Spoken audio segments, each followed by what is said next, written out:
नमस्कार, स्वागत है आपका सत्यहिंदी.com के खास कार्यक्रम सुनिए सच में। मैं हूं नीलू व्यास और इस प्रोग्राम के जरिए आप तक पहुंचाती हूं दिन भर की 5 बड़ी खबरों का विश्लेषण। तो चलिए शुरुआत करते हैं आज की हेडलाइन से। वरुण गांधी और प्रियंका गांधी ने लिखा प्रधानमंत्री नरेंद्र मोदी को पत्र, कहा टेनी के खिलाफ हो कार्रवाई। चिदम्बरम बोले बिना कैबिनेट के कानून बने मंजूरी के रद्द, ये बीजेपी में ही हो सकता है। गुड़गांव में नमाज का इस शुक्रवार भी विरोध, मैदान में क्रिकेट खेलने पहुंचे लोग। करतारपुर पहुंचे सिद्धू ने इमरान को बताया बड़ा भाई, बीजेपी हमलावर। और आंध्र प्रदेश में भारी बारिश से बाढ़, करीब 17 की मौत और 100 लापता। तो चलिए शुरुआत करते हैं हमारी आज की पहली बड़ी खबर से। और ये खबर जुड़ी हुई है कल जो प्रधानमंत्री नरेंद्र मोदी ने तीनों कृषि कानून को वापस लेने का फैसला लिया था, उसके ठीक एक दिन बाद बीजेपी लीडर वरुण गांधी, जो कि अभी तक काफी हमलावर रहे हैं बीजेपी के ऊपर, उन्होंने प्रधानमंत्री नरेंद्र मोदी को एक पत्र लिखा है और इसे पोस्ट किया है उसे ऑनलाइन।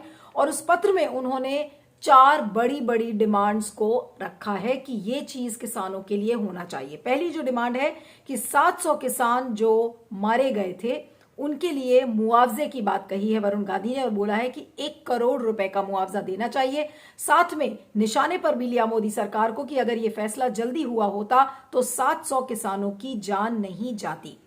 दूसरा जो उन्होंने बात कही है कि ये जितने भी पॉलिटिकली और जो मोटिवेटेड और झूठे केसेस लगाए गए हैं किसानों के ऊपर और उनको बंद किया गया है, उनको तंग करने के लिए जो केसेस उनके ऊपर लगाए गए थे, उन केसेस को उनसे वापस लिया जाना चाहिए। यानी कि उन किसानों को निर्दोष साबित करके उनके खिलाफ केसेस को हटाना चाहिए। साथ में उन्होंने एमएसपी की भी मांग की है कि एमएसपी को लीगल गारंटी दिया जाए। और साथ में उन्होंने ये कहा है कि जो C2 प्लस 50% का जो फॉर्मूला है जिसे कि commission for agricultural cost and prices ने तय किया था, उसी के हिसाब से एमएसपी को बढ़ाना चाहिए और एमएसपी को वाइडन किया जाए। और जब तक इन डिमांड्स को पूरा नहीं किया जाएगा तब तक ये आंदोलन खत्म नहीं होगा। और साथ में उन्होंने जो चौथी डिमांड रखी है कि जो अजय मिश्रा टेनी है उनके खिलाफ भी सख्त से सख्त कार्रवाई हो और उनको हटाया जाए। और साथ में आज प्रियंका गांधी भी काफी हमलावर रही और उन्होंने प्रधानमंत्री नरेंद्र मोदी को कहा कि अगर आप किसानों के लिए जरा सा भी या किसानों के हित में भी सोचते हैं तब आपको अजय मिश्रा टेनी के साथ स्टेज को शेयर नहीं करना चाहिए। साथ में उन्होंने ये भी कहा कि देखिए आपके जो योगी जी हैं और अमित शाह हैं वो तो अजय मिश्रा के साथ उनको कोई गुरेज नहीं है स्टेज को शेयर करने में, लेकिन आप प्रधानमंत्री नरेंद्र मोदी हैं और अगर आप किसानों का के हित की बात करते हैं तो आपको अजय मिश्रा टेनी को बर्खास्त करना चाहिए और स्टेज भी उनके साथ शेयर नहीं करना चाहिए। और साथ में प्रियंका गांधी ने भी ये लिखा कि मैं उन किसान परिवारों से मिली थी और उनका यही कहना है कि जब तक अजय मिश्रा टेनी मंत्री पद पर बने रहेंगे तब तक उन्हें न्याय की कोई उम्मीद नहीं है। यानी कि किसान बिल वापस कर लिया गया, यानी कि जो कृषि कानून है उसको वापस तो कर लिया गया है, लेकिन राजनीति यहां पर खत्म नहीं हो रही है। बीजेपी को बार बार ये बताया जाएगा कि उसने गलती की थी, भले ही बीजेपी को उस गलती का एहसास ना हो, तो चाहे वो वरुण गांधी हो और चाहे प्रियंका गांधी हो, वो आज बार बार बीजेपी को यह एहसास दिलाने की कोशिश कर रहे हैं कि ये बीजेपी की गलती से हुआ, बीजेपी की गलती से किसान मरे, बीजेपी की गलतियों से आज किसानों को न्याय नहीं मिल रहा है। तो सारी गलतियां बीजेपी की बताई जा रही हैं, लेकिन बीजेपी अपनी गलती मानने को तैयार नहीं है।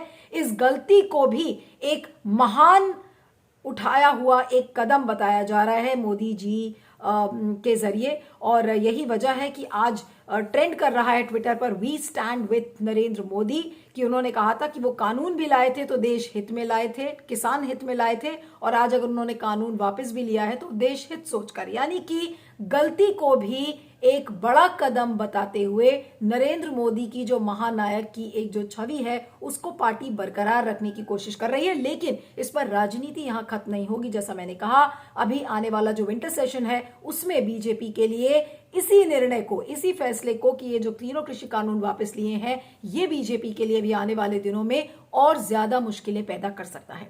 इस पर फीडबैक दीजिएगा, मैं आगे चलती हूं। अब दूसरी खबर में बात करते हैं पूर्व केंद्रीय मंत्री पी चिदम्बरम की। आज पी चिदम्बरम फिर से हमलावर हुए और उन्होंने कल के प्रधानमंत्री के फैसले को, जिसमें कि तीनों कृषि कानून को वापस लिया गया है, उन्होंने कहा है कि ये बीजेपी सरकार में ही होता है कि इतना बड़ा कानून बनाया जाता है, उस कानून को वापस भी ले लिया जाता है और बिना किसी कैबिनेट की मंजूरी के। उन्होंने एक ट्वीट किया, उन्होंने कहा कि he made such a big announcement without a cabinet approval. उन्होंने कहा कि ये बीजेपी के राज में होता है कि इतना बड़ा कानून वापस ले लिया जाता है, कैबिनेट की मंजूरी नहीं ली जाती, कानून को लाया जाता है बिना कैबिनेट की मंजूरी के।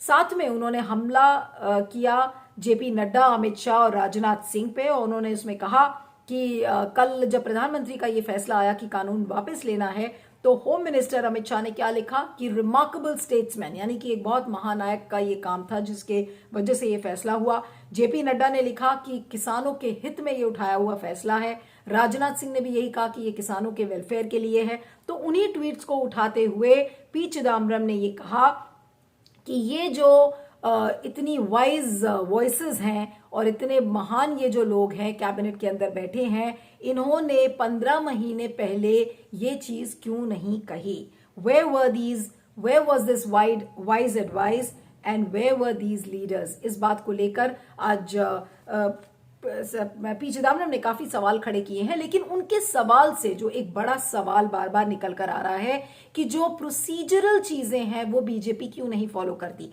जो संवैधानिक तरीका है किसी भी कानून को लाने का या वापस लेने का या कैबिनेट से मंजूरी लेने का, उसे बीजेपी फॉलो क्यों नहीं करती। अब क्योंकि इसमें कैबिनेट की मंजूरी नहीं थी, ये शो करता है कि ये प्रधानमंत्री के अकेले का फैसला था, चाहे पॉलिटिकल कंपल्शन इसे कह लीजिए या मजबूरी कह लीजिए, लेकिन उनके साथ के किसी भी मंत्री को ये चीज शायद नहीं बताई गई थी और प्रधानमंत्री नरेंद्र मोदी ने अकेले में ये फैसला उठाया था। तो क्या कहेंगे एक ऐसी सरकार को? क्या ये लोकतांत्रिक सरकार है?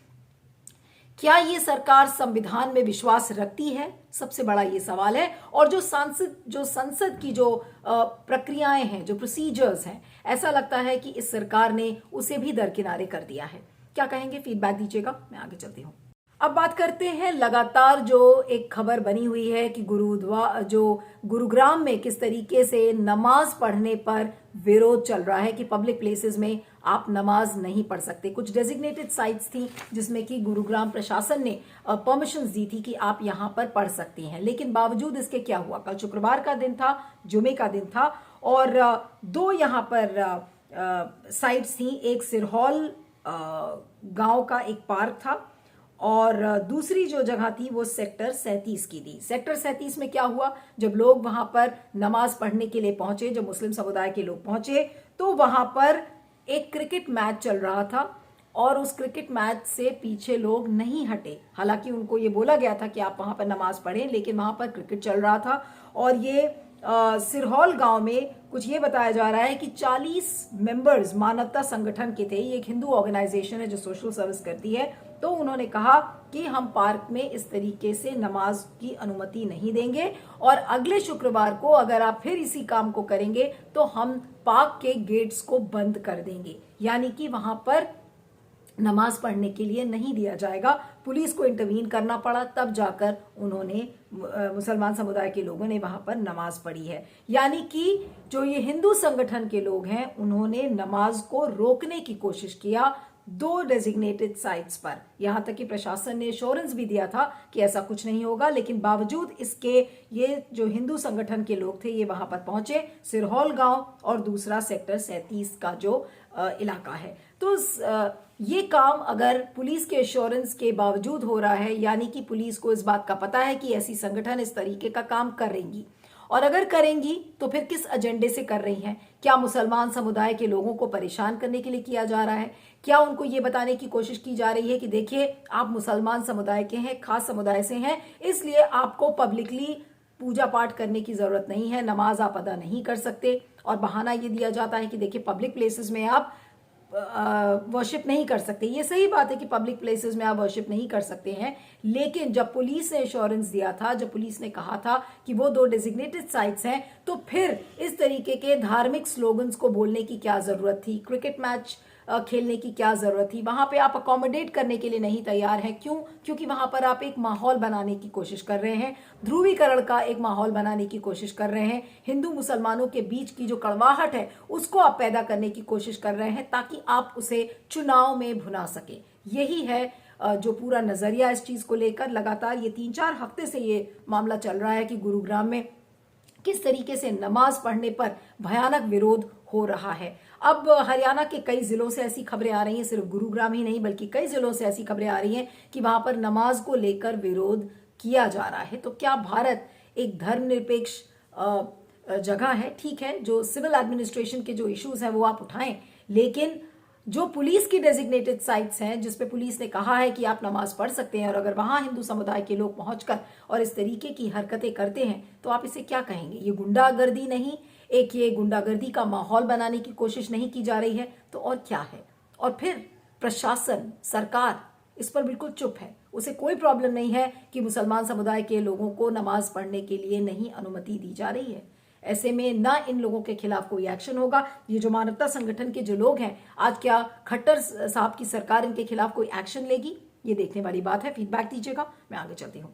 खबर में बात करते हैं पंजाब कांग्रेस चीफ नवजोत सिद्धू की। जी हाँ, उनका एक वीडियो वायरल हुआ है जिसमें कि वो करतारपुर साहिब गए थे और उनका वहां पर जो पाकिस्तान के अधिकारी हैं वो उनका अभिनंदन कर रहे थे, और अभिनंदन करते हुए उन्होंने कहा कि पाकिस्तान के जो प्रधानमंत्री हैं इमरान खान वो उनके बड़े भाई हैं। अब नवजोत सिद्धू ने इमरान खान को बड़ा भाई बोलकर एक ऐसी राजनीतिक गलती कर दी कि बीजेपी उनके पीछे पड़ गई है। और बीजेपी क्या कह रही है? बीजेपी ने ये कहा है कि ये वही नवजोत सिंह सिद्धू हैं, ये वही ग्रैंड ओल्ड पार्टी कांग्रेस है जो कि हिंदुत्व की तुलना आइसिस और बोको हराम से करती है, लेकिन जो पाकिस्तान के जो प्रधानमंत्री हैं वो उनको भाईजान नजर आते हैं। यानी कि एक ये बड़ी डिजाइन है, जैसा संबित पात्रा ने कहा है कि ऐसी ताकतों को बढ़ावा दिया जा रहा है जिसके लिए पाकिस्तान की तारीफ एक बहुत बड़ी बात है। भारत के अंदर उन लोगों को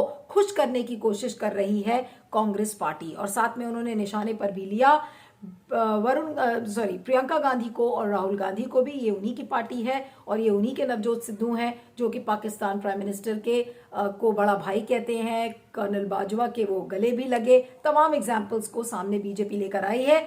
अब जो ये भाईजान वाला कमेंट है, इसके पहले भी जब वो एक बार गए थे और उन्होंने वो गले लगे थे, उस लेकर एक बड़ी कंट्रोवर्सी बन गई। इसको लेकर अमरिंदर सिंह ने भी कहा कि उनकी बहुत नज़दीकी है पाकिस्तान के प्रधानमंत्री से। लेकिन सवाल ये उठता है कि अगर एक दूसरे देश में आप करतारपुर कॉरिडोर में जाकर और अगर आप वहां पर पाकिस्तान के प्रधानमंत्री की तारीफ कर देते हैं तो क्या गुनाह है? आज सिद्धू ने क्या गुनाह किया है? और उसी को लेकर आज प्रगट सिंह ने भी कहा है कि जब प्रधानमंत्री नरेंद्र मोदी पाकिस्तान जाते हैं तो वो देश प्रेमी हो जाते हैं, लेकिन जब सिद्धू पाकिस्तान जाते हैं तो वो देशद्रोही हो जाते हैं। तो ये दोगुलापन है एक तरीके का, जिस तरीके से बीजेपी हमलावर होती है। और क्यों? क्योंकि ताकि हिंदू और भारत और पाकिस्तान, हिंदू मुसलमान की जो एक राजनीति है उसको जिंदा करके रखा जाए। और अभी आने वाले चुनाव हैं और ये जो बड़ा भाई का जो कमेंट है नवजोत सिद्धू का, ये मुझे पूरी तरह से अंदाजा है कि जो आने वाले चुनाव के दिन होंगे, कैंपेन्स के दौरान सिद्धू के इस कमेंट को उठाकर बीजेपी तोड़ेगी, मरोड़ेगी, एक नैरेटिव बनाने की कोशिश करेगी कांग्रेस के खिलाफ कि कांग्रेस देखिए एक ऐसी पार्टी है जो मुसलमानों को का तुष्टीकरण करती है, पाकिस्तान की समर्थक है, एंटी नेशनल है। इन तमाम संज्ञाओं से कांग्रेस को नवाजा जाएगा बीजेपी के द्वारा। तो सिद्धू ने ये कह तो जरूर दिया है, लेकिन सवाल ये उठता है कि क्या सिद्धू को ये बात नहीं पता थी कि चुनाव सिर पर थे? क्या सिद्धू ने राजनीतिक गलती की है?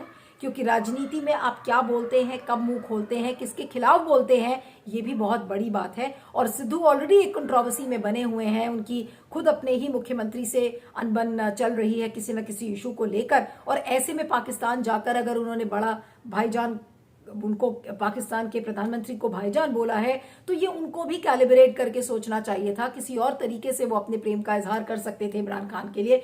लेकिन बड़ा भाई का जो कमेंट है उसको किस तरीके से राजनीतिक प्रांगण में उसको तोड़ा जाएगा, मरोड़ा जाएगा बीजेपी के द्वारा, हो सकता है कि कांग्रेस को इसका काफी नुकसान झेलना पड़ सके। लेकिन अब ये देखना होगा कि कांग्रेस इसको कैसे काउंटर करती है। लेकिन बीजेपी को एक हथियार सिद्धू के खिलाफ, कांग्रेस के खिलाफ जरूर मिल गया है। तो इसीलिए लोग कह रहे हैं कि सिद्धू आखिर किसकी मदद कर रहे हैं? क्या वो कांग्रेस में रहकर कांग्रेस का ही नुकसान करने में लगे हैं? क्या सिद्धू बीजेपी की मदद कर रहे हैं? ये सारे सवाल हैं, इस पर फीडबैक दीजिएगा। मैं आगे चलती हूँ। अगली खबर में बात करते हैं आंध्र प्रदेश की, जहां पर भारी बारिश ने तबाही मचा रखी है। अभी ये बताया जा रहा है कि 17 लोगों की मौत हो गई है, 100 लोग इस समय लापता हैं। रायलसीमा रीजन बिल्कुल ग्रसित है भारी बारिश से। और ये बताया जा रहा है कि जो अन्नामैया डैम है वो टूट गया था, और जो राजमपेटा जो कड़पा का जिला है वहां पर ये डैम टूट गया था, और जिसके बाद जो बहुदा नदी है वहां से पानी का इनफ्लो बहुत ज्यादा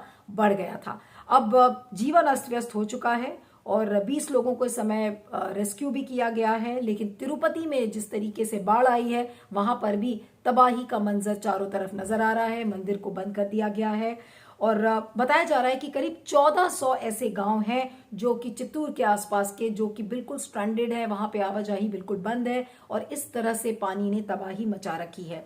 और बहुत सारे लोग हैं जिनको रिलीफ कैंप्स में शिफ्ट कर दिया गया है। मुख्यमंत्री जगन मोहन रेड्डी आज एरियल सर्वे पर भी गए थे। लेकिन आप सोच सकते हैं कि किस तरीके से अब शहरों में पानी जैसे ही बारिश भारी होती है तो पूरा जो एक अर्बन लाइफस्टाइल है वो बिल्कुल खत्म हो जाता है। आपने गुड़गांव में देखा, चेन्नई में देखा, बॉम्बे में देखा, और अब आप इन शहरों में, तिरुपति में और तमाम शहरों में भी आप देख रहे हैं कि किस तरीके से भारी बारिश ने तबाही मचा रखी है। तो पहला तो सवाल यह है कि भारी बारिश, पर्यावरण किस तरीके से आप खेल करते हैं, उसका एक रेपरकशन है भारी बारिश का। दूसरा ये कि जो आपका जो एक सिविक इंफ्रास्ट्रक्चर है उसकी कलाई खुल जाती है। भारी बारिश में जो अर्बन बॉडीज हैं वो किस तरीके से तैयार रहती हैं एक भारी बारिश के लिए, ये उसका भी एक खुलासा है कि हम बिल्कुल भी तैयार नहीं हैं। जरा सी भी भारी बारिश आती है तो हम बाढ़ से ग्रसित हो जाते हैं। हमारा जो इंफ्रास्ट्रक्चर है वो बिल्कुल भी भारी बारिश झेलने के लिए तैयार नहीं है। अब इसमें आप सवाल किस पर उठाएंगे? सिविक इंफ्रास्ट्रक्चर पर, प्रशासन पर, राज्य सरकार पर और केंद्र सरकार पर भी, क्योंकि इन सब की मिली भगत से ही एक शहर, एक गांव और एक राज्य को बसाया जाता है। तो तमाम सवाल यहाँ पर खड़े हैं और उससे भी बड़े सवाल हमारे उन लोगों से हैं जो कि पर्यावरण से खिलवाड़ करने की कोशिश करते हैं कि क्लाइमेट चेंज सिर पर है, उसके बारे में दुनिया भर में बातें हो रही हैं, लेकिन फिर भी हम क्लाइमेट चेंज को हल्के में लेते हैं। तो समय आ गया है कि इन सारी चीजों को गंभीरता से सोचा जाए और प्रशासन और राज्य सरकारों, केंद्र सरकारों के लिए है कि किस तरीके से अपने शहरों को बनाया जाए ताकि अगर बाढ़ आए या भारी बारिश हो तो कम से कम जो शहर है, जो गांव है, जो राज्य है वो चरमरा ना जाए, जिंदगियां ना टूट जाए, जिंदगियां ना तबाह हो जाए। तो सुनिए सच की 5 बड़ी खबरों में इतना ही। आप मुझे ट्विटर पर फॉलो कर सकते हैं, मेरा ट्विटर हैंडल है @neelu317। आप देखते रहिएगा सुनिए सच और बने रहिएगा सत्य हिंदी पर। Thank you so much. सत्य हिंदी का ऐप डाउनलोड करें गूगल प्ले स्टोर पर।